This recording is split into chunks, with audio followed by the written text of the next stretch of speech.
Antes de você assistir esse vídeo, eu quero te dar um comunicado. Sou o pastor Daniel Batista, da Igreja Cenáculo Fé para as Nações, e queria fazer um convite especial para você que está nos assistindo. Passa pelo nosso site, horadaverdade.com, site oficial da nossa igreja, onde nós vamos ter um encontro marcado ali todas as quintas-feiras, às 8 da noite, e aos domingos, 7 da noite, nos nossos cultos ao vivo. Nosso ministério com compromisso de transmitir todo o conteúdo desse culto para a edificação do teu coração. Horadaverdade.com, vou ficar muito feliz de te conhecer, de poder estar junto com você, com certeza, num só corpo, numa só fé, num só amor ao nosso Senhor e Salvador Jesus Cristo. Um beijo, um abraço, te vejo lá.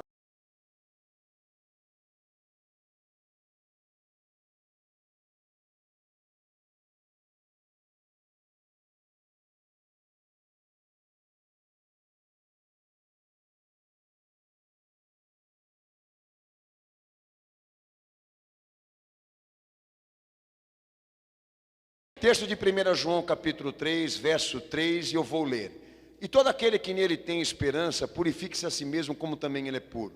Todo aquele que comete pecado, transgride a lei, pois o pecado é a transgressão da lei.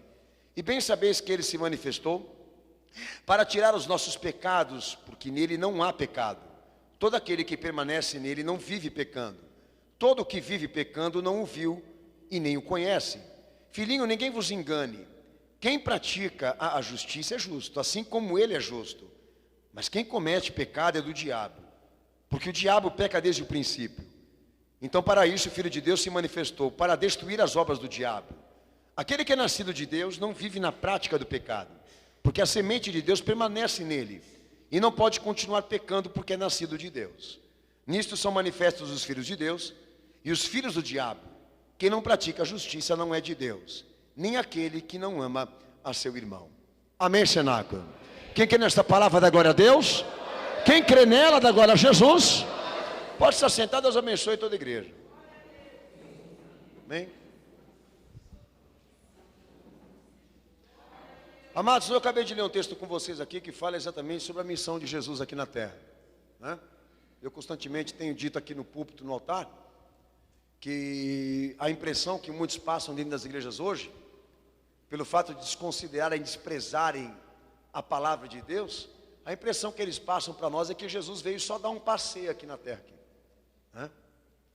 Mas João aí, quando entra no mérito da missão do Filho de Deus de ser encarnado, ele não coloca só a questão de que o Filho esteve aqui para ensinar aos homens o que eles deveriam ser perante Deus, ou dar a eles uma chance de salvação e redenção. João ele é mais enfático na questão de que a missão de Cristo tinha um motivo principal: o pecado. O pecado que existe nesse mundo, no universo. É uma afirmação que Paulo também faz em Romanos 5, versículo 12. Se você quiser abrir, fica à vontade, meu querido. Que o pecado, a condenação, a morte reinam sobre toda a totalidade dos homens. Desde Adão para cá, o pecado reina sobre os homens. É uma afirmação bíblica. Amém? E o motivo de Jesus ter vindo nas condições que veio e morrer pela vontade de Deus da forma como foi, é porque isso existe na natureza, na história humana. Deixa eu dizer uma coisa para você e fazer uma observação só nesse ponto aqui. A partir do momento em que eu não aceito essa doutrina de que o pecado está na minha vida, está no mundo, sobre todos os homens, eu não estou só transparecendo que eu ignoro textos bíblicos, tá? Eu também estou transparecendo que eu não tenho nenhuma afinidade, nenhuma vontade, nenhuma relação com aquilo que Jesus veio fazer aqui. Aí é que entra a questão do porquê as igrejas evangélicas estão se tornando templos para o Estado. Porque elas não têm um funcionamento que favoreça e enriqueça, me perdoem, essa perspectiva aqui. Elas funcionam para fazer as pessoas felizes. Mas essa igreja que prega o evangelho, que é bíblica, ela funciona para restaurar os homens segundo a vontade de Cristo. que é um transparecer, uma natureza, uma forma bem diferente daquilo que está sendo feito lá fora agora. Então eu posso dizer que o pecado não existe, é um direito meu, se eu quiser. Aí é que entra a soberania de Deus. Eu posso não coroar Jesus como Deus, eu posso não reconhecer o que Ele veio fazer aqui, eu posso não me relacionar ao fato de que essa depravação de Adão é hereditária e eu estou incluído nela, posso rejeitar tudo isso. Mas a soberania de Deus, ela vai estar voltada exatamente para o quê? Que mesmo você não aceitando Jesus ou não concordando que Ele veio para a tua restauração, você vai ser obrigado a lidar com esse dado, que a corrupção existe, que o mal está aqui. Você vai ser obrigado, como a sociedade agora, ela pode cuspir na cruz, ela pode xingar Jesus, ela pode atacar pedra na sua obra redentora, dizer que ela não é pecadora, como é a versão do transhumanismo, da filosofia iluminista, tá? Que é o que está sendo ensinado nas escolas. Mas ela vai ser obrigada, a sociedade vai ser obrigada a lidar com essa questão de admitir que a corrupção é um mal que não tem cura, que não tem solução, que na história me diz o seguinte, é interminável. Eles lutam e não conseguem tirar isso da história do homem, o mal. Que é o que na verdade diferencia em relação a nós que estamos aqui com eles que estão lá fora. Nós temos uma esperança sobre esse mal, a esperança de que isso seja curado e tratado, debaixo exatamente daquilo que Jesus veio desenvolver, e nos deixar, por ensinamento, palavra e orientação. Mas não tem mais, seja por questão religiosa ou não, a corrupção, ela não só liga a nossa história, como também nos afeta em todos os sentidos. Ela está em todos os lugares. E ela diz para mim e para você aqui, ninguém consegue me tirar daqui. Então, se o Evangelho entrar nesse tema, ele vai dizer o que ele pode fazer por você. Mas até então, é essa a diferença entre a igreja e o mundo. Nós queremos entender do assunto e saber se há uma solução com Deus sobre isso. Mas o mundo, por um outro lado, ele nega completamente a mensagem da cruz, ou então completamente aquilo que o Senhor Jesus veio realizar aqui, porque eles são autossuficientes e acreditam que podem salvar a si mesmo. O segundo ponto que o pastor eu quero falar para vocês aqui, eu não sei se os irmãos já tiveram essa curiosidade, o pecado, a palavra, a expressão pecado e a expressão corrupção, parecem ser idênticas, mas não são. Por mais que se relacionam, não são. Se nós entrarmos a fundo na palavra de Deus, no que a Escritura, nos ensina, a corrupção ela é diferente da questão pecado, porque a corrupção ela entra como um caráter transitório de toda uma ordem humana que pecou. Já o pecado, segundo as Escrituras, Cenáculo da Fé, amém? É aquilo que aconteceu com Adão lá atrás. Houve alterações, biblicamente, uma decadência com aquela criatura, mas posteriormente, ao que Adão viveu perante Deus, quando o que dele iniciou passou para todos, aí, segundo a palavra de Deus, a coisa muda de aspecto. Não pela questão de que o mal não exista mais. Não, o mal existe. Mas agora temos uma corrupção. Porque a corrupção é vista biblicamente como sendo o estágio final de tudo aquilo que Adão viveu lá atrás. E nós estamos, nesse momento, ligados com isso. Eu tenho uma pregação que chama Cativeiro da Corrupção, que está lá na internet no site, para quem quiser rever e ouvir e entender. Mas pastor, o que interessa isso para mim?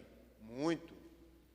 Eu sou indagado constantemente aqui como pastor e as pessoas me perguntam porque a impressão que nós temos é esta de que o mal prevalece, o mal não acaba e a corrupção parece que se prolifera de uma forma que aparenta não ter mais jeito.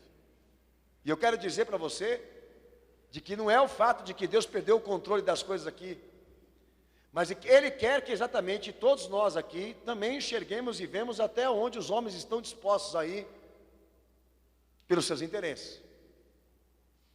Ou tem, então, até onde o diabo está querendo ir por intermédio deles, com aquilo que aconteceu com Adão.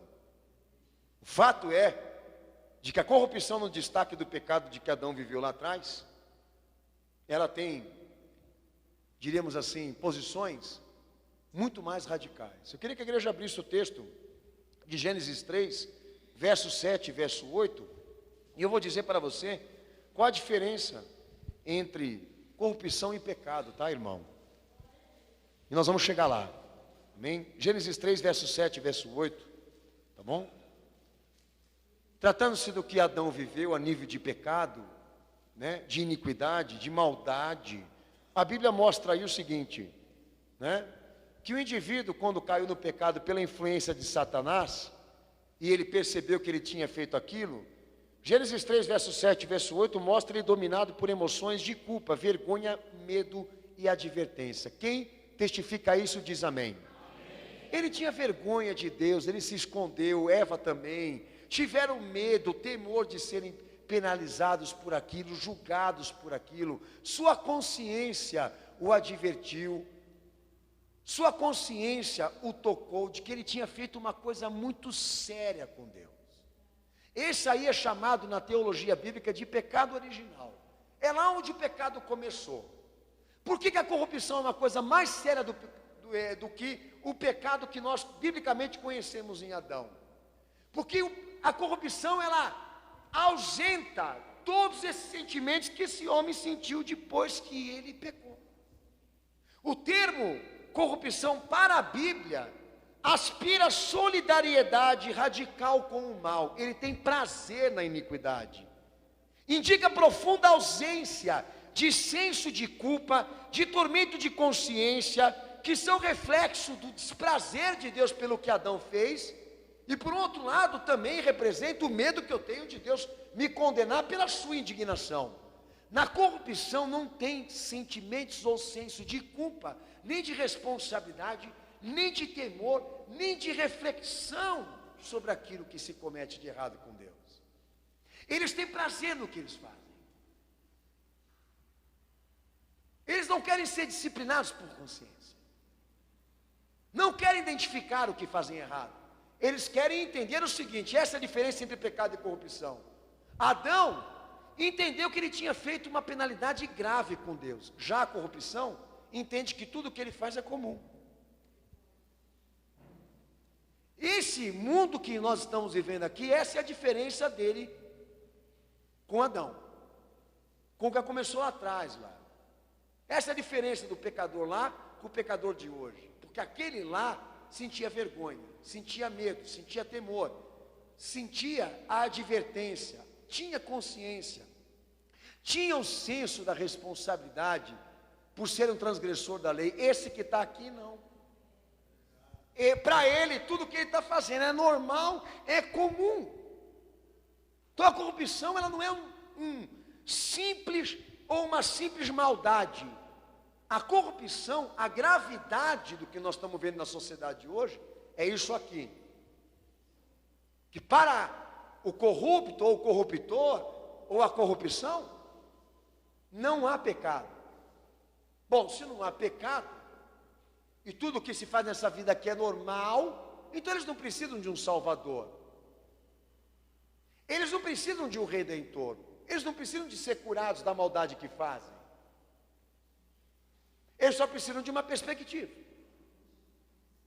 de uma ideologia, de uma inspiração. Eles não precisam de ser modificados do que são. Para eles isso é um terrorismo.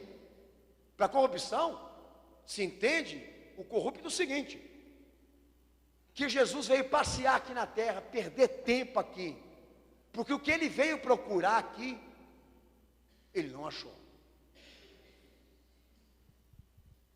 Então, por incrível que pareça, esses caras estão dentro da igreja, meu filho.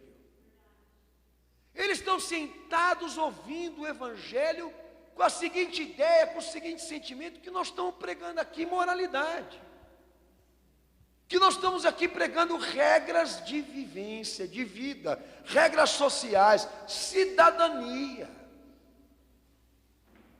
E a função da igreja, do pastor, com o Evangelho anunciado, tem um outro propósito de fazer pessoas boas, tirar esse mal que está aí, que segundo a palavra de Deus, nasce com o homem, está nele, por todo o tempo em que ele viver, por todo o tempo em que ele existir, a não ser se Jesus fizer alguma coisa para mudar isso.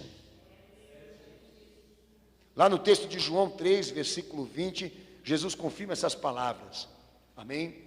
A emoção da culpa, da vergonha, do medo, da advertência, do sentido de gravidade que Adão teve pelo que ele fez com Deus, e já do outro lado, para a posteridade, para a modernidade, para o futuro dos homens, a corrupção aspirando solidariedade com o mal, como se isso fosse o bem, com o mal, como se isso fosse comum, evitando culpa, tormento de consciência, os reflexos do desprazer e da ira de Deus, etc, etc, etc, etc.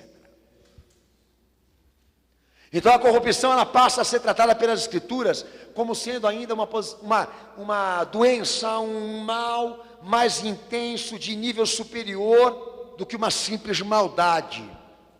Uma posição nunca vista lá em Adão, nunca percebida lá, porque o cara lá pecou, mas olha, ele teve reações com Deus pelo que ele fez, diferente do que eles estão tendo hoje aqui, até quando entram na igreja.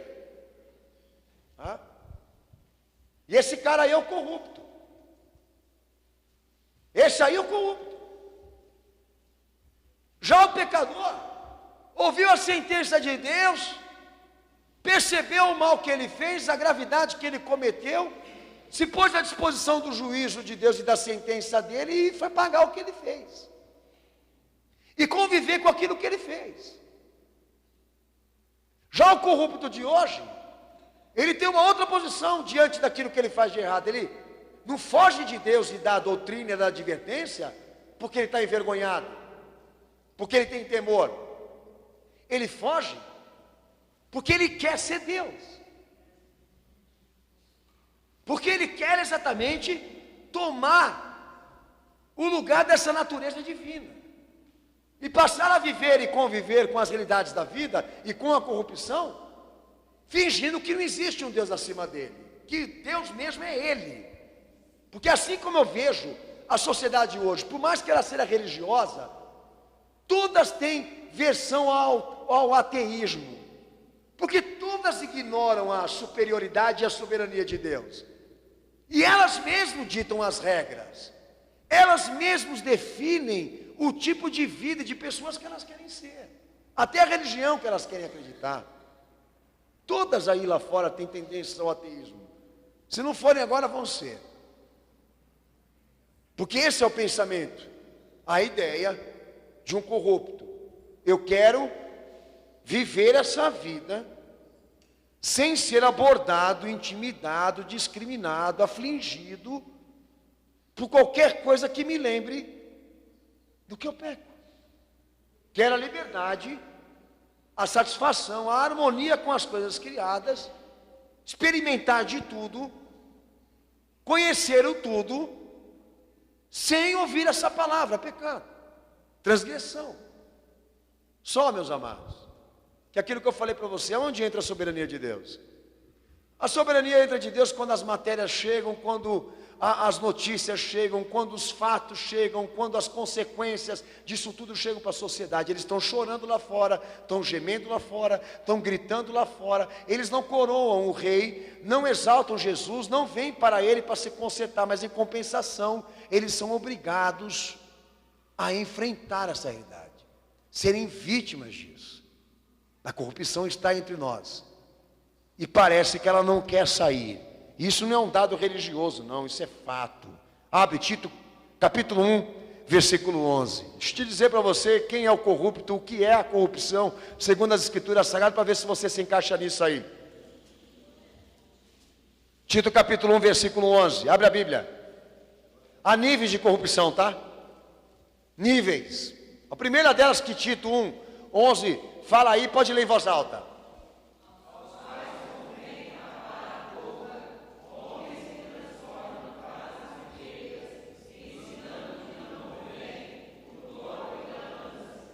Porque a corrupção não é uma simples maldade, né? Porque a corrupção ela começa aí, segundo Tito 1, versículo 11, na igreja, um exemplo, que para ela não basta ser corrupta. Para o corrupto não basta ele ser corrupto, ele tem que corromper. Tá? Ele ativa a corrupção.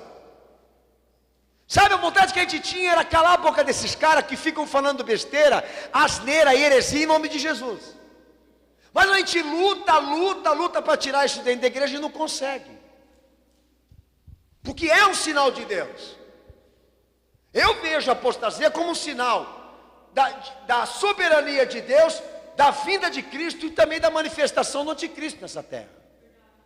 Está aqui para provar quem nós somos. Então, onde há corrupção, há corruptores. Tá? O interesse desses caras é tornar a corrupção uma didática, um sistema educacional. Para eles não basta ser o mal, eles precisam gerar filhos para a maldade. E segundo a palavra de Deus aí no texto de Tito, isso já estava lá na igreja lá atrás. E a igreja tentava combater e ela tentava arrancar essa maldição de dentro dela. E sempre haviam esses focos de contaminação por intermédio de pessoas que entram dentro da igreja, entram no cristianismo, não é para mudar, não é para se converter, não é para obedecer Jesus, é para corromper aqueles que estão aqui. Mas tem gente que não quer abrir os olhos para isso. Mas a Bíblia trata a corrupção como uma coisa bem pior do que o pecado que Adão cometeu. Porque ela quer uma posteridade para essa iniquidade. Eu vou dar um exemplo claro para você sobre isso. Para um homossexual não basta ele ser homossexual. É como Sodoma e Gomorra. Para eles tem que existir essa meta de fazer com que todos também sejam homossexuais. É uma coisa impressionante como que a corrupção ela se organiza nesse propósito de fazer com que também os teus e os meus se corrompam com eles. Eles têm a política, eles têm o sistema, eles têm os governos, eles têm as instituições, eles têm o dinheiro e todo o ouro do mundo para isso. A igreja não. A falsa liderança, hoje mesmo eu peguei uma matéria aí que Silas Malafaia e R.R. Soares rendem para Bandeirantes 300 milhões por mês. Pega esse dinheiro e transforma em cesta básica para você ver. Mas tudo bem, se eles estivessem pregando a palavra, como eu estou pregando aqui, seria justificado isso aí. Mas ainda entram lá para falar um monte de besteira, fazerem matemáticas, fazerem outras perversidades relacionadas às ambições, às religiosidades. Eu não vou entrar nesse mérito aí. A vontade que nós tínhamos realmente era pegar e pôr um esparadrapo na boca desses caras e falar para eles: meu amigo, cala a sua boca porque você não tem conteúdo nenhum cristão. A corrupção ela é isso. Ela é uma marca na igreja. E eu vou ignorar? Entra na história do cristianismo, você vai ver. São adventos, eventos, são ocorrências. Está marcado na história que a igreja foi vítima disso, que ela foi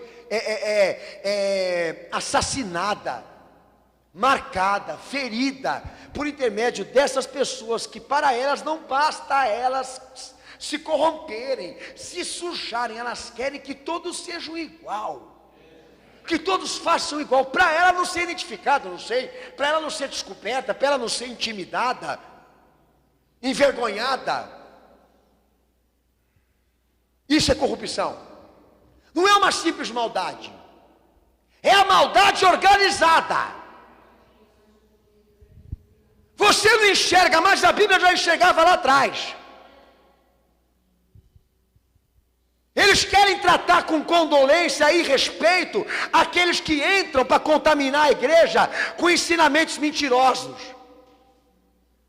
Mas a palavra de Deus é a favor de que isso seja identificado, revelado e condenado. Porque eles não entraram para ser só uma aversão ao Evangelho. Eles entraram para matar o Evangelho, para extinguir da consciência do homem a verdade absoluta de Deus. E quantos anos e décadas nós não estamos vendo esse trabalho intenso para que o Evangelho seja modificado, transtornado, para que ele seja reeditado. E nós, a nível de corrupção de igreja, nós estamos vivendo a ápice, um nível mais alto. E mais uma coisa que eu quero falar, só nesse ponto ativo aqui. E para esses caras aqui, não tem modalidade de culpa não. Eles não sentem culpa. Pode ter certeza que esses vagabundos, esses safados, eles dormem sossegados, eles não perdem sono pelo que eles estão fazendo com as almas, com as vidas e com a igreja do Senhor. Eles não sentem culpa, para eles é normal. Eles conhecem a verdade, sabem o que está na palavra, sabem que estão pregando errado. Mas eles são tão crentes na corrupção que eles fazem, que eles não sentem temor por isso não. Eu já não saberia olhar na cara da minha família, não saberia olhar na cara do meu Senhor, eu não saberia olhar na cara das almas, sabendo que aquilo que eu estou pregando aqui é uma mentira, ou então o que eu estou pregando eu não vivo. Porque esse é o pecador que a Bíblia fala que é normal. Ele pode pecar, ele pode errar, mas ele vai sentir culpa, ele vai sentir remorso, ele vai sentir vergonha, ele vai sentir as coisas que Adão sentiu lá atrás. Mas se esse cara não sentir nada, nenhuma reação do desprazer de Deus ou da sua indignação, é porque ele já entrou na corrupção, é o amante da iniquidade. Aleluia. João capítulo 8, versículo 44, outro nível de corrupção que você pode olhar aí, você vai enxergar, hein? Texto de João, capítulo 8, versículo 44, a igreja leia bem alta esse texto em nome de Jesus, bem alto, me perdoem, esse texto em nome de Jesus. Pode ler, cenáculo.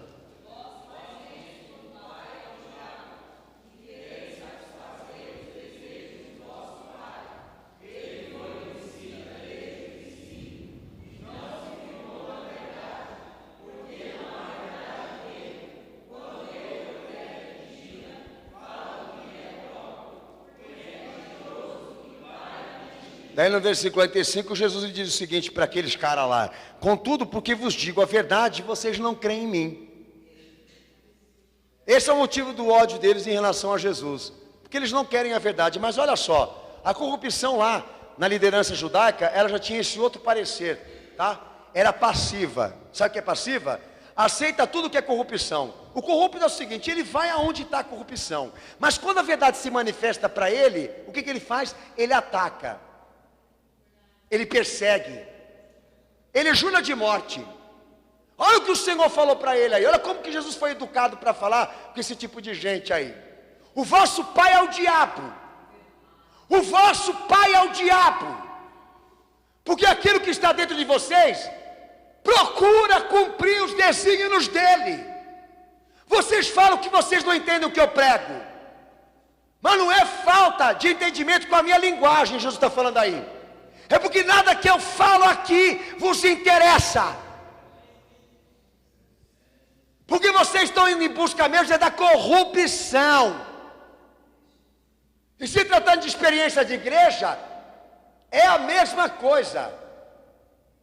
Se você deixar, eles controlam o púlpito, com suborno, com chantagem, com acusações. Se você permitir, eu vivo há 22 anos uma vida de pastor e eu sei do que eu estou falando. É briga toda hora, para você poder conservar os princípios da fé e anunciar diante de uma massa humana que não quer trato nenhum com disciplina, mas quer estar onde Jesus está, minha gente. Quer estar onde o nome de Jesus Cristo está. Então Jesus foi obrigado a ser enérgico. Enquanto você trata com condolência a corrupção, o Senhor já falou: o vosso pai aí é o diabo. E vocês não estão entendendo o que eu estou pregando aqui, porque vocês não têm nenhum afeto com a verdade, nenhuma vontade de conhecer ela. Porque a corrupção que está dentro de vocês tem por meta cumprir a mentira que o diabo também praticou. Como tu não pode perceber, a corrupção passiva, ela não tem interesse nenhum de modificar o problema dela. Não tem interesse nenhum de ter compromisso com algum princípio que faça ela ser diferente. Quem vai em busca de corrupção não quer mudar, filho. Quem vem para a igreja deveria querer mudar. Mas o nosso problema em relação hoje à igreja é esse. Que 80% dessa massa evangélica que está circulando aí no movimento cristão, todos eles estão comprometidos com o pecado e não querem ser revelados por isso. E não querem mudanças ou compromisso com isso. O que nós vamos chamar esses caras aí? Qual é o nome que nós vamos dar para eles? João foi lá e escreveu: filho do diabo.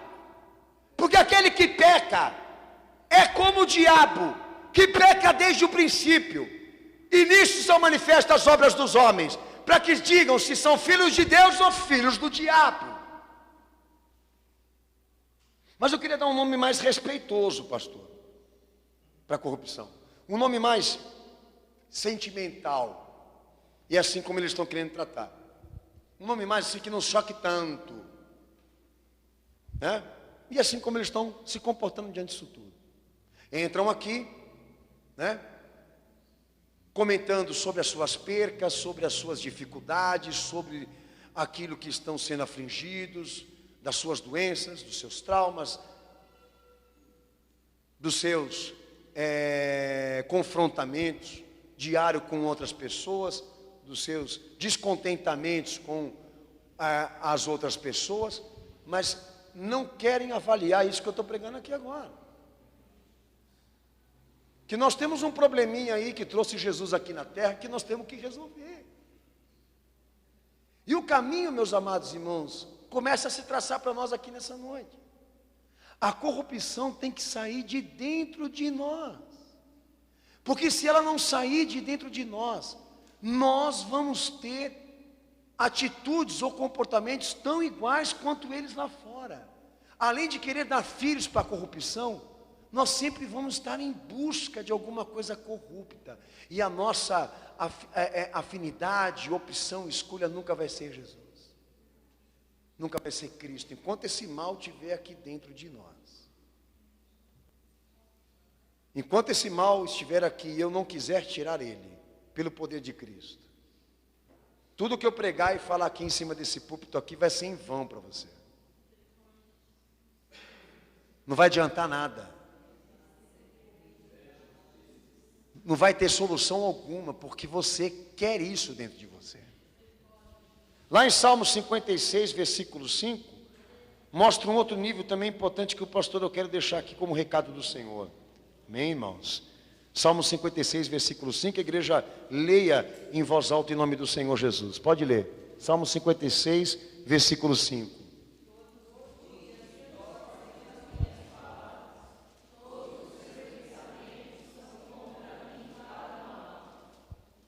Amém? De quem Deus está falando aí? Da corrupção. De que ele está tratando aí? Da corrupção. Por quê? Porque a corrupção ela é agressiva com Deus. Ela ataca Deus. Ela fere. Ela quer guerra. Ela quer rebelião. O que você está lendo aí? Sabe qual é o outro problema da corrupção, irmãos? Que ela é gênio. Ela administra. Tá? Pensamentos. Ela arquiteta pensamentos. Sempre desenvolve planos de contingência para fazer com que o mal fique. A cabeça dela está maquinando dia e noite para implementar o mal por intermédio de alguma coisa ou de alguém. E Deus está revelando aí. Sabe qual é outro problema da corrupção? Dentro da visão preditiva, que é o que eu estou falando aqui, sabe qual? Que ele sempre transforma, Isaías fala isso, Isaías capítulo 5, versículo 20. Quem é corrupto sempre transforma as trevas em luz.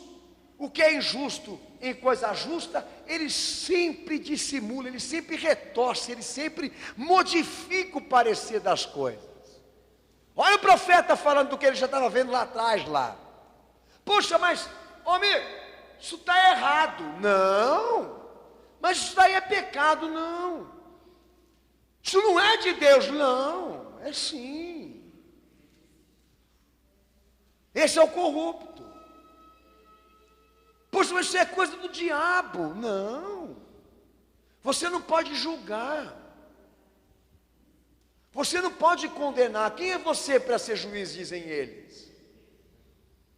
Se alguma coisa estiver errada, deixa na mão de Deus, dizem eles. Pô, mas eu estou enxergando, Deus me deu olho para enxergar, meu filho. Estou enxergando que a coisa está errada aí, que tem balaio aí, a coisa aí é séria, está cheirando mal, está cheirando porco, carniça. Não, é impressão sua. É que nem um pastor desse dia, eu estava pregando sobre isso lá quarta-feira na igreja, eu disse para os irmãos, eu vou dar um exemplo para você, de como que a corrupção e o corrupto, ele é uma coisa pegajosa, né? Quando o Lula entrou no Brasil, o pastor, eu comecei a notificar o acompanhamento e a cumplicidade dos pastores em relação ao PT desde o início. Fiz matérias, falei.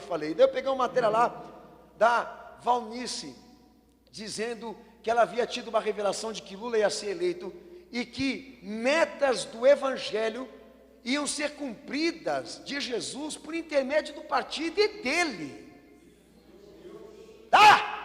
Ela e toda a cambada que estava lá teve essa esperança de que parte do evangelho ia ser cumprido por intermédio desse escroto, dessa imundícia que Jesus ama. Se ele se arrepender, também se converte, mas pelo que eu entendi, ele não quer se arrepender porcaria nenhuma, né? Mas como que você vai se enganar com uma coisa dessa, pelo amor de Deus? Com um indivíduo desse, ter essa esperança de que o meio corrupto, de que um sistema comprometido, de que um homem imundo venha a ter princípios e boas vontades com o evangelho, irmão. Propósito de querer fazer com que Jesus cumpra as metas dele na república. E nessa farra que eles estão fazendo aí fora agora. Agora ninguém mais pensa assim. Todo mundo saiu e ninguém mais quer assumir isso. E essa é a grande questão da corrupção da igreja. Ela tem sérios problemas de querer identificar o mal, de querer dar ao mal o nome certo que a Bíblia dá. Por quê? Porque infelizmente fazem parte desse projeto aqui. Eu não tenho para mim que são ingênuos, não. Todos eles são mentores. São cheios da genialidade do mal. Estão lá para fazer o sistema continuar a passar por cima das dignidades de Cristo. E é o que nós estamos assistindo agora e vendo acontecer agora. Então eu, por um outro lado, tenho aqui o senso crítico. Eu, pelo outro lado, que estou vendo tudo o que acontecer, eu estou doente? O problema está comigo? Eu que estou fazendo aqui injustiça? Eles corrompem, estragam, depravam, envergonham, tornam o nome de Cristo uma vergonha. E nós temos que compreender, os que administram mal, os gênios dessa administração, nós temos que aceitá-los e não julgá-los, porque eles também são filhos de Deus. É só entrar um irmão compromissado com a palavra de Deus, um crente de verdade, para fazer uma análise profunda do que está acontecendo com o mundo, com a família dele, com os familiares dele, que a sociedade quer desmotivá-lo e dizer para ele que tudo isso que ele está fazendo é uma perca de tempo, que a palavra de Deus foi dada somente para ficar na escrivaninha lá, na biblioteca, que a melhor coisa para você é aceitar tudo o que está acontecendo. Então eu estou pregando para você o que está escrito aí. E lá atrás, nos primórdios, os profetas já trabalhavam essa linha de entendimento. A corrupção, ela precisa ser estancada, ela precisa ser tratada, ela precisa ser curada. Nós precisamos saber quem são esses que estão metidos com ela, quem são os seus gênios, os seus administradores, os seus inquisidores. Nós precisamos saber quem são esses caras que estão trabalhando para o diabo, para o Satanás. Por quê? Porque a obra do Senhor é santa, a obra do Senhor ela é poderosa, a obra do Senhor é marcada com o sangue da cruz, com o sangue carmesim de Jesus, e ela não pode ser vítima, ela não pode ser violentada por essas correntes demoníacas que querem arrastá-la como uma prostituta, como uma qualquer, ser vendida por qualquer coisa, usada por motivos imundos, como está sendo agora. E eu não posso ficar assistindo esse mal, olhando tudo isso acontecer e pensando como eles querem que eu pense, que tudo não passa de um equívoco. de um fato isolado. Mas a Bíblia fala não, é uma herança maldita que começou lá atrás e que chegou para nós aqui muito mais ainda radical, muito mais agressiva, por intermédio de homens que não têm só o prazer de pecar, eles querem também corromper, eles também querem contaminar, eles também querem violentar, eles deitam e levantam, maquinando como que eles vão fazer corrupção, como que eles vão gerar riquezas com a corrupção, e não tem culpa, não tem temor, não tem sentimento de Adão aí. Não é um mal simples, ou um simples mal. É uma coisa muito mais perigosa, muito mais desenvolvida, que se nós não nos levantarmos para lutar contra isso, ela vai chegar aqui também. Ela também vai chegar lá na tua casa, ela também vai chegar no teu casamento, ela também vai chegar na tua alma. Se você não se levantar para se apoderar do evangelho que o Senhor te deu e pegar as armas da fé para pelejar contra aquilo que está no mundo, você também vai ser arrastado, meu irmão, e um dia você vai estar entre eles. Sabe por quê? Porque você subestimou essa força, essa doença. E o segredo não é fugir, o segredo não é fingir que isso não está acontecendo. O segredo é encarar. E lá em 2 Tessalonicenses, capítulo 2, versículo 11 e versículo 12, eu tenho um recadinho também para você, da parte do Senhor, da corrupção, o corruptor, o corrupto. Eles também têm outro nível de atuação que me chama a atenção, e a Bíblia também dá destaque.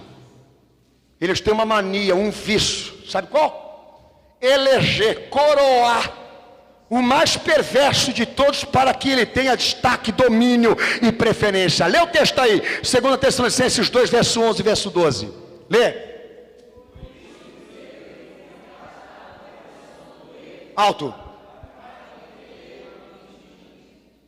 Versículo 12.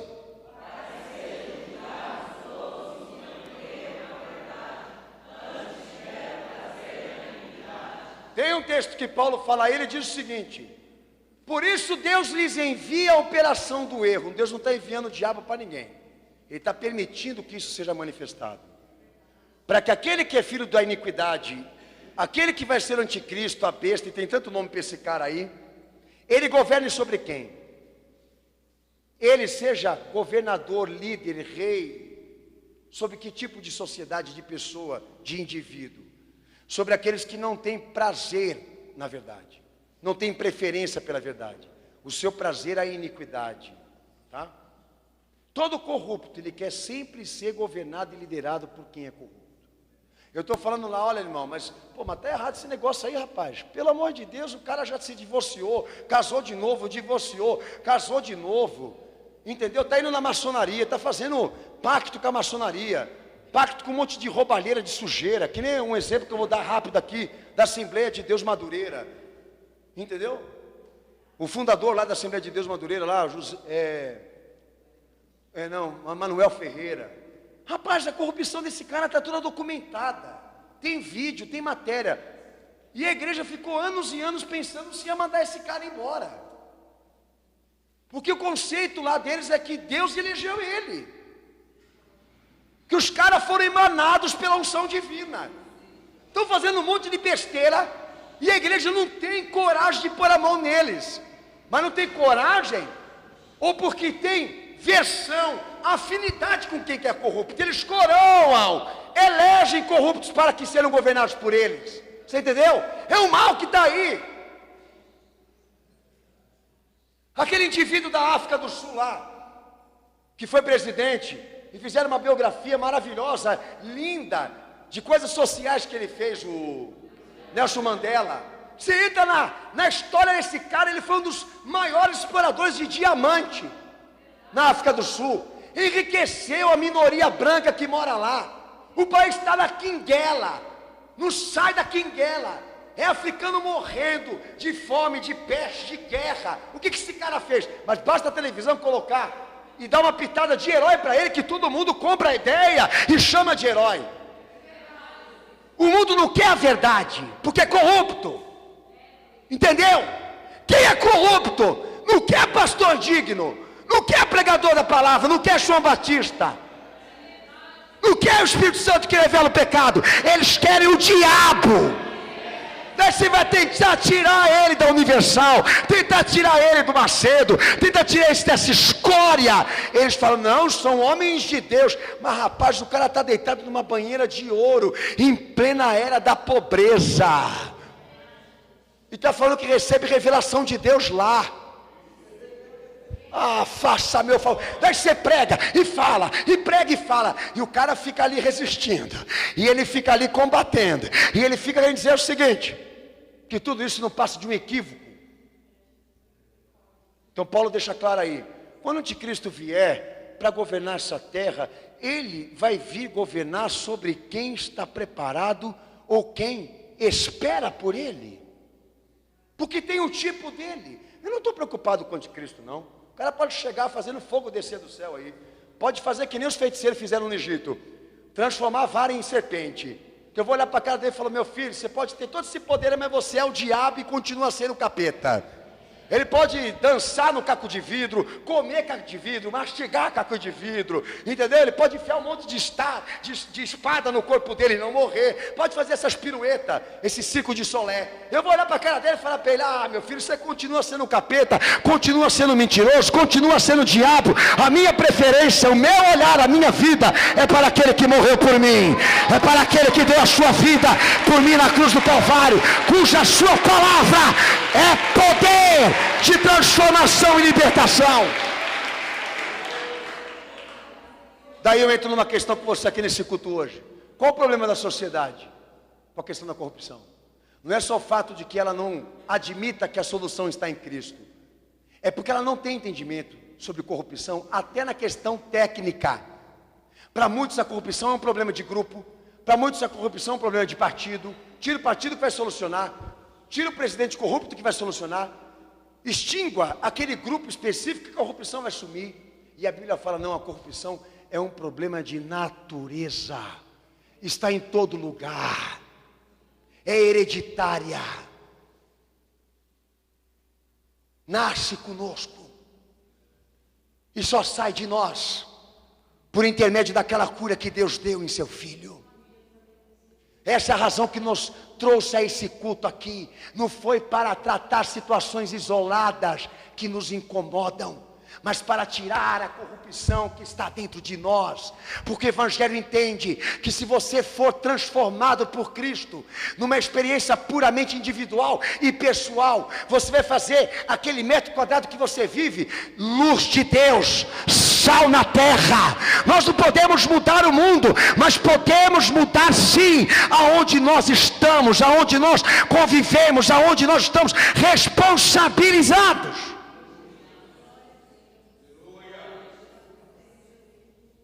E foi essa a esperança que o Evangelho nos deu. Não de que o mundo e a corrupção seja solucionado, mas de que aqueles que venham para Cristo, admitindo o propósito da sua vinda, busquem de Jesus o perdão, a salvação, a regeneração, o amor, a misericórdia que Deus manifestou por nós, para nos dar uma chance de mudar. Numa mudança concebida no milagre, no poder de Deus, no poder do Espírito Santo, que a sociedade despreza agora, e muitos dentro da igreja pisam, porque são corruptos. Se eu não me entregar a Cristo a minha vida, e não crer que Ele pode me mudar e me transformar, por onde eu for a corrupção vai comigo. E não adianta eu querer acreditar que eu vou ter controle sobre ela, porque já vi homens dizerem que nunca fariam e fizeram. Já vi gente jurar que nunca cometeria certas atitudes escabrosas e acabaram cometendo também. Eu não sou melhor do que eles, nem mais santo do que eles, nem mais perfeito do que eles. A minha diferença entre eles é que eu estou na direita, ali, olhando para aquele que está crucificado e dizendo a ele: lembra-te de mim quando tu entrares no paraíso, porque eu quero esta salvação, eu quero essa transformação. Aleluia.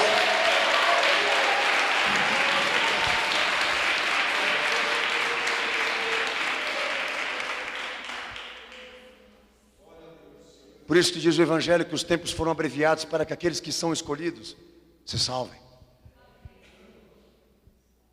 E a esperança da corrupção é essa, de que a intervenção seja Cristo. E uma nova vida seja concebida no seu milagre, por intermédio do Evangelho que ele pregou. E deve ser escrito no nosso coração. Nós estamos aqui nessa igreja hoje para fazer esse sonho ser realizado. Para fazer essa graça, essa misericórdia que foi derramada ali na cruz pelo sofrimento do Salvador valer a pena. Você não veio aqui para prosperar, você não veio aqui para ser feliz, você não veio aqui para obter honra e reconhecimento dos homens. Você veio aqui para não ser julgado por Deus e julgado pela sua ira. Você está aqui para receber o livramento da condenação. Você está aqui para receber a libertação daquilo que te corrompe, para sair das prisões que te tornam corrupto, para ser liberto desse mal vicioso, desse mal que está aí, talvez enrustido dentro de você. E eles chegam aqui: eu fui batizado, mas o mal continua. Sou da igreja tal, mas a corrupção continua. Fiz minha preferência por Jesus, mas a corrupção continua nele. É só uma aparência. Qual o mal dessa pessoa? Porque não quer assumir que a corrupção também liga a ele. E precisa ser tratada a fundo. Porque é um câncer. E nós estamos aqui para reverter isso. Força nós não temos, nem condições. Somos impotentes. Por isso ele veio e se manifestou.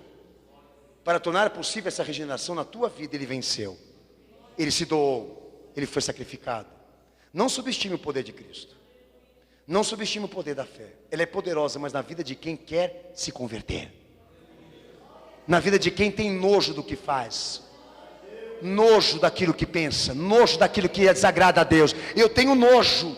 Eu tenho ojeriza. Eu tenho medo, eu tenho temor. Daí vem os repulsos de Adão sobre ele. Eu tenho vergonha. Eu queria abandonar esse mal e não consigo. Eu queria fazer o bem e eu não consigo, que é o que Paulo fala em Romanos 7. Eu queria ser um homem de Deus e não tenho força. Daí Jesus olha para ele: então vem, porque faço nova todas as coisas.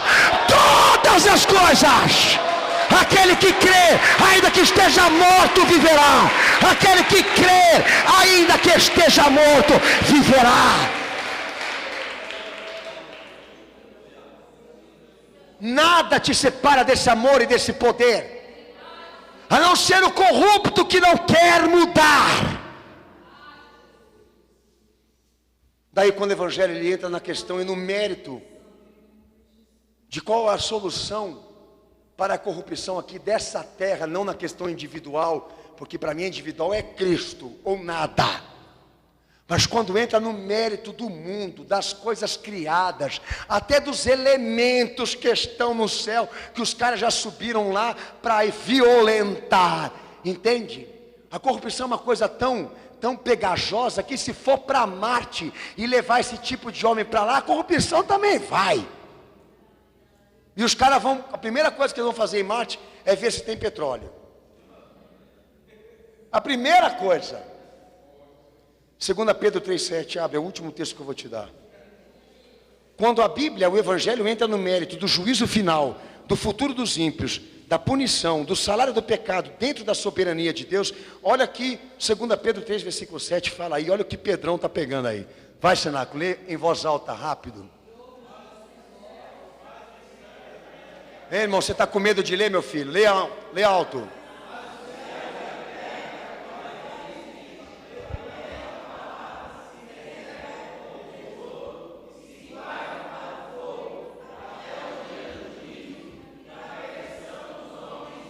Olha só como que o Evangelho é uma coisa maravilhosa.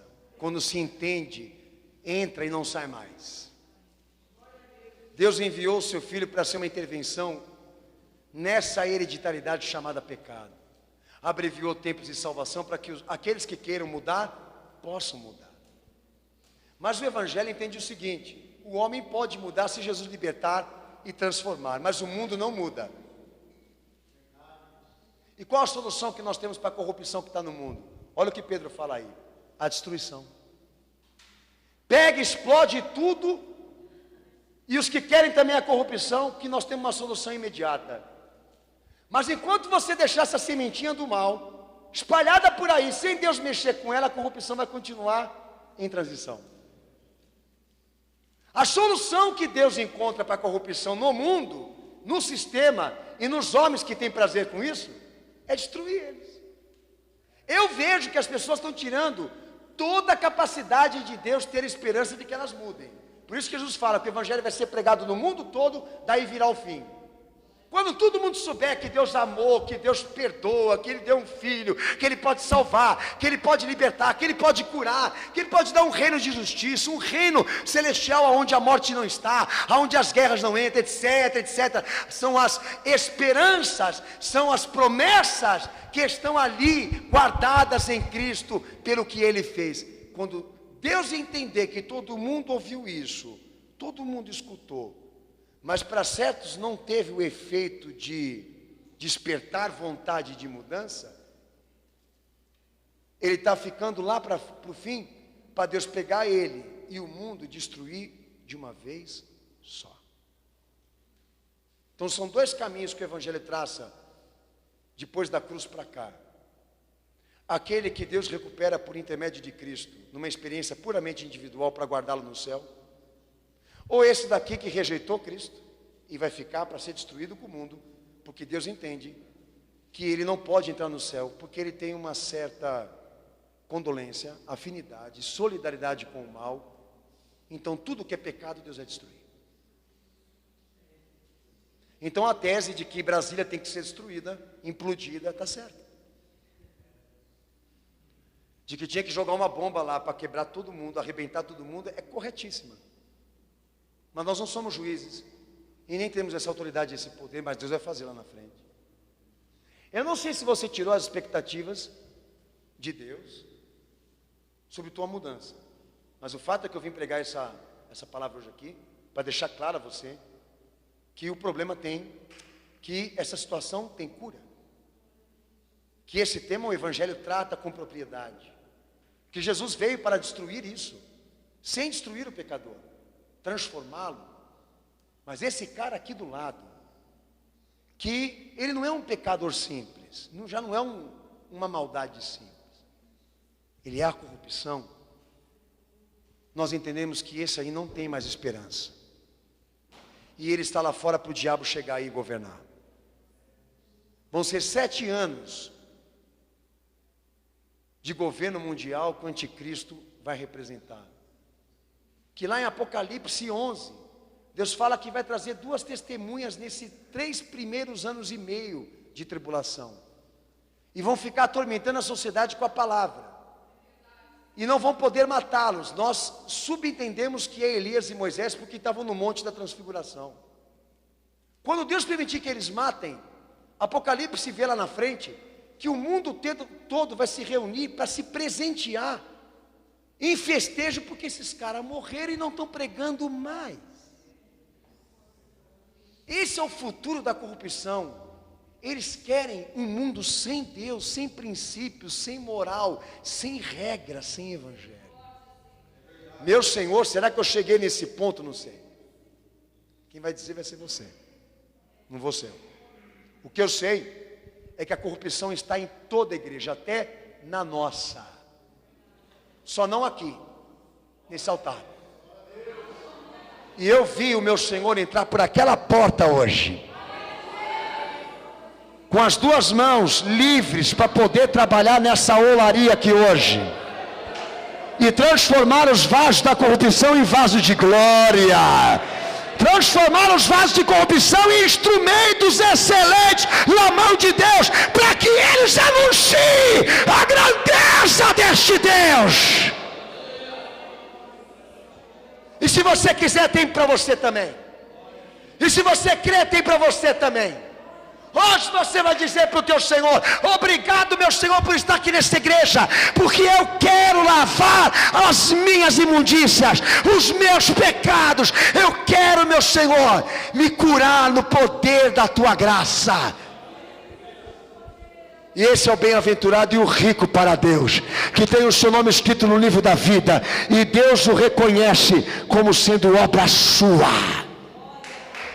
Aleluia.